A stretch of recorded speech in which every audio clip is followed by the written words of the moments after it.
ಕೈಲಾಸಂ ಅವರ ಶಿಷ್ಯರಲ್ಲಿ ಕೆ.ವಿ. ಅಯ್ಯರ್, ಕೋಲಾರ್ ವೆಂಕಟೇಶ್ ಅಯ್ಯರ್ ಅಂತ.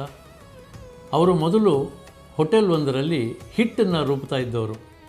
ಹಾಗಾಗಿ ಮೈ ಚೆನ್ನಾಗಿ ಬೆಳೆಸ್ಕೊಂಡಿದ್ದರು. ನಂತರ ಅವರು ಒಂದು ವ್ಯಾಯಾಮ ಶಾಲೆಯನ್ನು ಪ್ರಾರಂಭ ಮಾಡ್ತಾರೆ.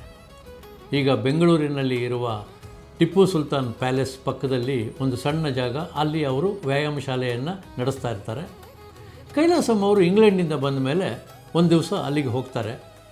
ಕೈಲಾಸಂ ಅವರು ಇಂಗ್ಲೆಂಡಲ್ಲಿದ್ದಾಗ ಸ್ಯಾಂಡೋ ಅನ್ನುವಂಥ ಬಾಡಿ ಬಿಲ್ಡರ್ ಜೊತೆ ಇದ್ದು, ಅವರು ಕೂಡ ಒಬ್ಬ ಒಳ್ಳೆ ಬಾಡಿ ಬಿಲ್ಡರ್ ಅಂತ ಅನ್ನಿಸ್ಕೊಂಡವರು, ವ್ಯಾಯಾಮ ಮಾಡ್ತಾ ಇದ್ದವರು.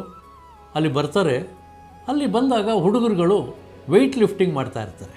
ಭಾಳ ಕಷ್ಟಪಟ್ಟು ಮುಖ ಎಲ್ಲ ಗಂಟು ಹಾಕ್ಕೊಂಡು ವೆಯ್ಟ್ ಲಿಫ್ಟ್ ಮಾಡ್ತಾ ಇರ್ತಾರೆ. ಆವಾಗ ಒಬ್ಬ ಹುಡುಗನ ಕರೆದು ಕೈಲಾಸಂ ಹೇಳ್ತಾರೆ, ನೋಡು ಮರಿ ನನ್ನ ರಾಜ, ನೀನು ಭಾರ ಎತ್ತಿ ಏನು ಮಾಡಬೇಕು ಅಂದಾಗ ಆ ಹುಡುಗ ಹೇಳ್ತಾನೆ, sir weight lifting sir, weight training ಕೊಡ್ತಾ ಇದ್ದಾರೆ, ನಮ್ಮ ಬಾಡಿ ಚೆನ್ನಾಗಾಗಬೇಕಲ್ಲ ಸರ್, ಗಟ್ಟಿಮುಟ್ಟಾಗಬೇಕಲ್ಲ ಸರ್ ಅಂತಂದಾಗ ಕೈಲಾಸಂ ಹೇಳ್ತಾರೆ, ನನ್ನ ರಾಜ ನೀನು ಹೇಳಿದ ಸರಿನಪ್ಪ, ನಿನ್ನ ಮೈ ಗಟ್ಟಿಮುಟ್ಟಿಯಾಗಬೇಕು. ಹೇಗೆ ಅಂತಂದರೆ ಹನುಮಂತನ ದೇಹ ಇದ್ದಾಗ ಆಗಬೇಕು, ಅದು ನಿಜ. ಆದರೆ ನಿನ್ನ ಮುಖ ಹನುಮಂತನ ಥರ ಮಾಡ್ಕೊಳ್ಬಾರ್ದಪ್ಪ ಅಂತ ಹೇಳಿದಾಗ ಅಲ್ಲಿದ್ದವರೆಲ್ಲ ಜೋರಾಗಿ ನಗ್ತಾರಂತೆ.